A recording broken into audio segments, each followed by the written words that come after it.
Hey guys, subscribe for daily content. And if you're shopping for gear, make sure you check out the description for the newest items at some of the very best online retailers. There's also links for some of the items that I personally recommend. Thanks!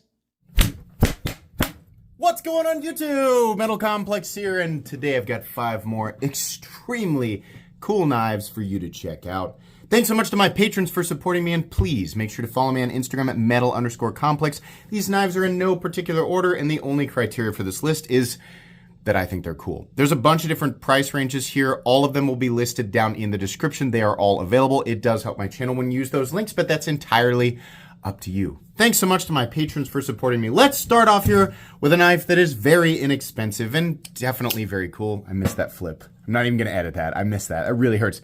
My index finger hurts so much right now, and I am just trying to laugh through the pain. I'm sure if you go back, you can hear me slip off that flipper tab. That hurt. But the knife actually flips really well if you don't flip it like an absolute goon. This is the Rem Rhino. It's 40 bucks. This is the flipper version of this knife. And if you remember this knife from my channel, you'll know that it has a history here. The button lock version of this knife, which is actually very cool. The new versions are awesome. It's a liner lock operated button lock. It's a button operated liner folding knife.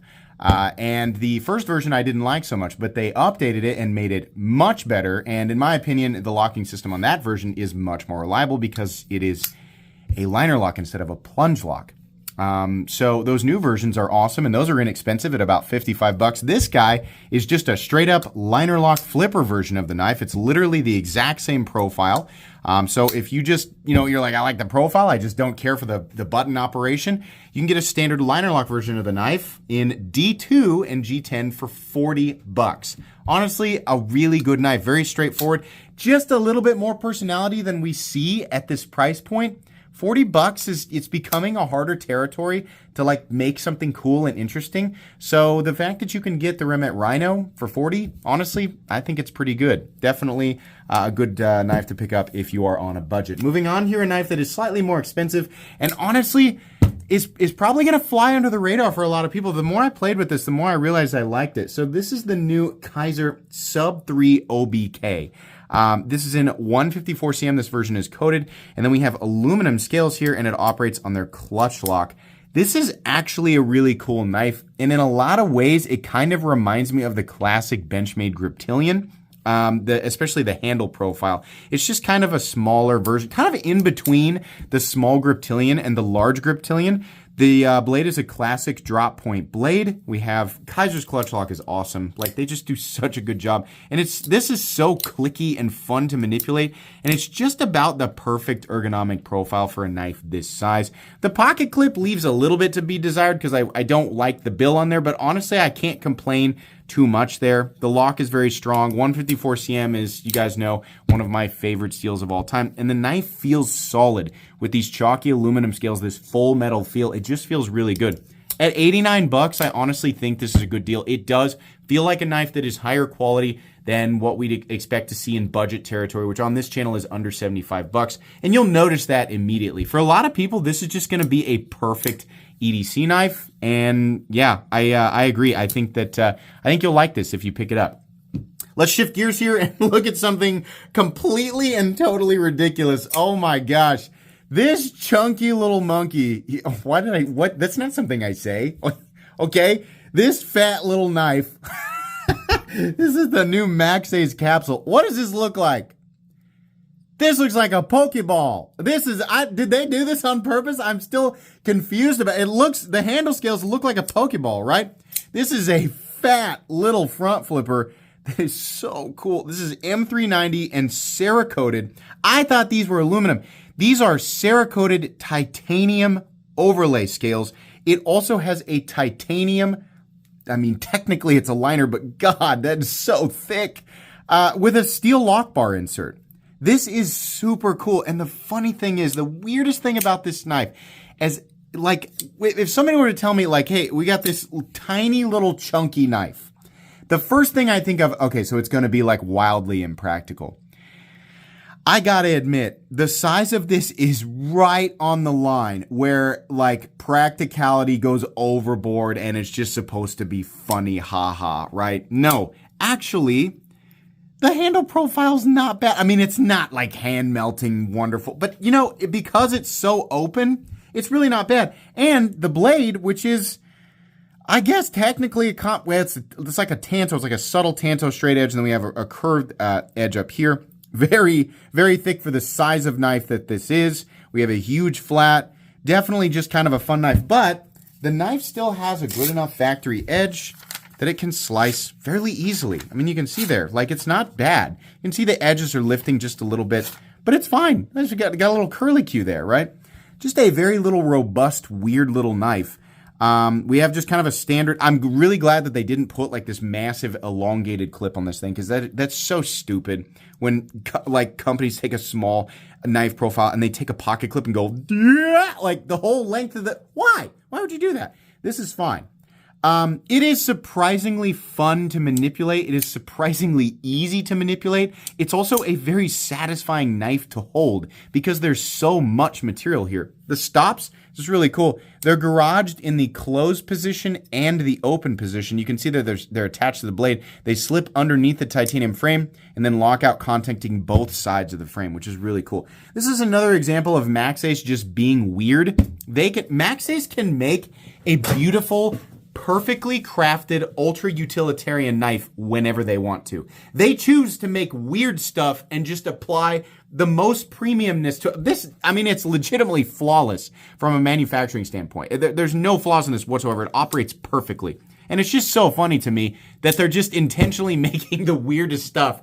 I really like this knife, and it's kind of unassuming. Now, the part that's going to bother some people, despite knowing what these materials are, titanium plus more titanium plus Cerakoting plus MaxAce's typical manufacturing quality, which is just superb, and then another, an M390 blade, which is another element of, premiumness, I guess we can apply to this. This is a pretty expensive knife at $228. Now, for some people, that's going to be an unheard of price tag. Welcome to the knife world. That's the tip of the iceberg. If you're familiar with MaxAce, though, and you're familiar with this territory, I think a lot of people might not be super surprised by that. I think I would have liked to see this come in a little bit less, but as it sits, if you're big into this, right? If you've gone on your journey and you're just into the weird stuff now, this is cool. And it's also extremely solid. I mean, MaxAce makes a good knife. It's not a knife that's going to just fall apart or anything like that. This is a fun one. The MaxAce capsule also comes in a green and purple configuration, so I'll link this one down below. You guys can check it out.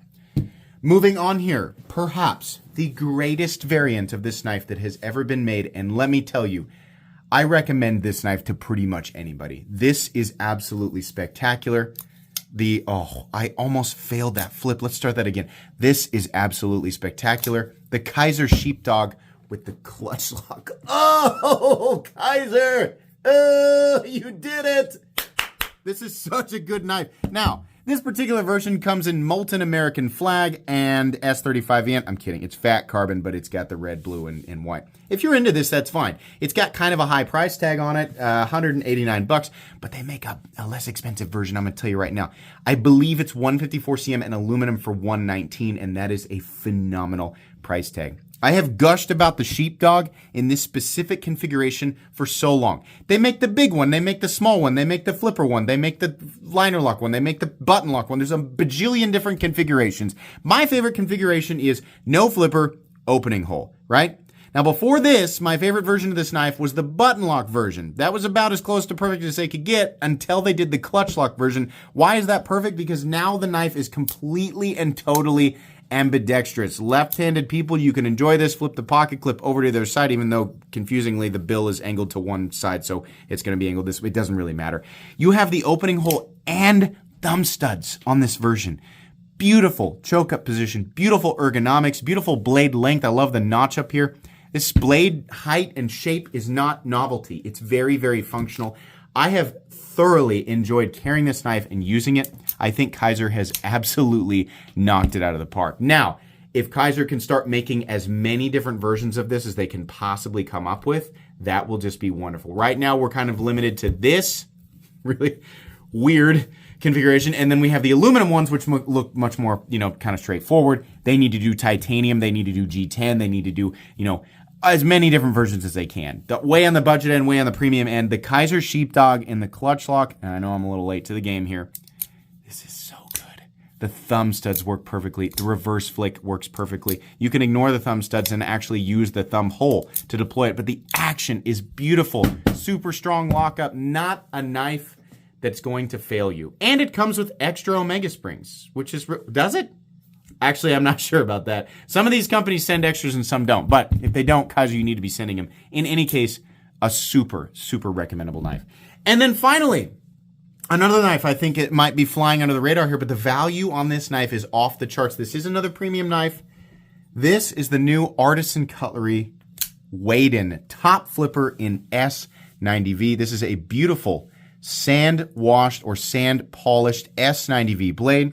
We have a textured titanium frame, and what's that? We have a little Damascus shield laid into the titanium. What an interesting overall aesthetic. Now, for some people, the aesthetic is not going to be to their liking, and I think that's fine. Obviously, we've got a little bit of a weird one going on here. You do not have to top flip it. You can also front flip it. Oddly enough, just that little ramp there and that little Whoville sort of horn that's on the top, it works pretty well. The other nice thing, the other surprising thing is that the ergonomic profile of this knife is very, very good. I really wish they had added some jimping here. The pocket clip probably could have been a little bit shorter, but it's not bad. They also did the texturing on the pocket clip. This knife, which again is made very, very well, very premium and some really premium stuff. S90V is my personally preferred premium steel when it comes to these knives. S90V holds an edge much longer than M390, is still stainless, and is in the same department when it comes to toughness, right? The only downside is when it's properly heat treated, it can be a little bit tricky to sharpen, but my God, is it a premium steel. Such a wonderful steel. You can pick this knife up for $199. If you know this competition zone, if you know what other knives and what other configurations you can get at about this price point, then you'll know why that's such a good deal. I'm really just, I think flabbergasted is the right word. This is really cool. And now if you hate the profile, that's perfectly fine, but man, what an awesome knife. Big fan of the Artisan Cutlery weighed-in. Guys, that's going to be it today. We're going to go back over these, and I know last time somebody said, when you do them at the end, get the blades out. All right, fine. The Artisan Cutlery weighed-in for $199. We have the Kaiser Sheep Dog with the clutch lock coming in at either $189 for the more premium configuration or $119 for the aluminum variants. We have the Pokeball Maxa Capsule, just weird, at $228. We have the awesome Kaiser Sub 3 OBK for $89. And then we have, of course, the budget banger of the group. This is the Rem Rhino flipper in D2 and G10. Again, you can get the button lock version of this in 14C28N for a little bit more money. That's going to be it today, guys. I'm going to link all these knives right down in the description. You can check them out if you want to. Thanks for watching. Please make sure to follow me on Instagram at metal_complex. If you enjoyed this video, leave a like. If you'd like to check out my other content, I do, of course, have lots of videos of knives that are either expensive or inexpensive that I do or don't like, so check those out. And if you enjoy all my content, go ahead and click on that Metal Complex logo right there and subscribe, because there's definitely more coming. Thanks again for watching, everybody, and have a great day.